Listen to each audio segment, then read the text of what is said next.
Ola, güey, voy falar de Rosalía, pero non desta, de la otra, de la que mola un poquitín menos.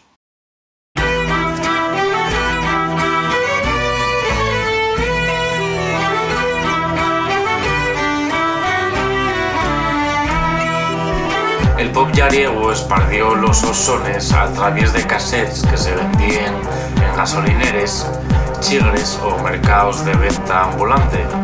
En definitiva, trátase de un producto cultural que quedó fuera de les llistes de éxitos, pero que llenó los praus de les romeríes. El mismo asturianismo refugó un género musical que nunca apareció en los carteles de les noches celtes. Un asturianismo que refuga la música asturiana que escucha una parte importante del pueblo asturiano. Y digo yo que si estamos aquí para reivindicar la cultura y la lengua de este pueblo, igual no estaba mal dejar de sentir asco por estas manifestaciones culturales. Pero eso, que cada uno escuche lo que pete, y si ya asturiano, mucho mejor. Si a Dixebra, si a Vicente Díaz, si a Beatriz y su acordeón, o si a Jan de Cubel. Puxa la música asturiana y que hay mil maneras de hacer país.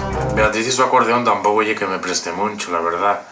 Pero si tengo que aprenderme todos los cantares y ir a todos los conciertos para no ser como esos gilipollas que se creen mejores por escuchar a Nacho Vegas, voy facelo. Y me apasiona el Jagger, la cumbia negra y la sidra fría.